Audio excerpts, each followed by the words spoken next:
coming Kimhoihching ani kanule pa sapte ani ma se Mizo trong ka zirmek voin Khuanu Ruatloh dis la ka sakdon Tin lai nem tu ni ka tonga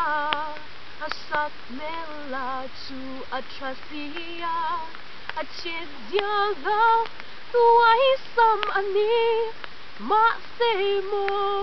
Khuanu Ruatloh ani silo apoy ye kadilung ru Khuanu Ruatloh di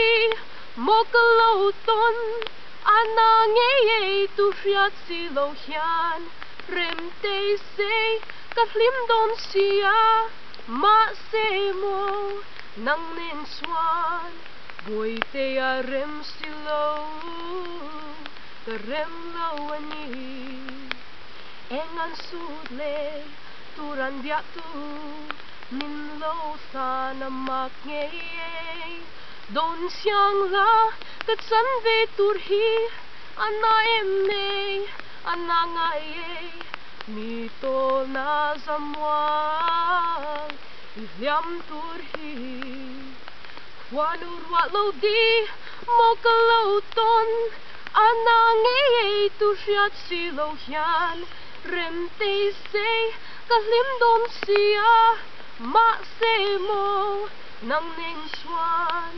boy te a rem silo ka rem lo ani Khuanu Ruatloh di mokalo ton ana ngaye tu fiat silo hian rem te se kahlim don sia ma se mo nang nen swan boy te a rem silo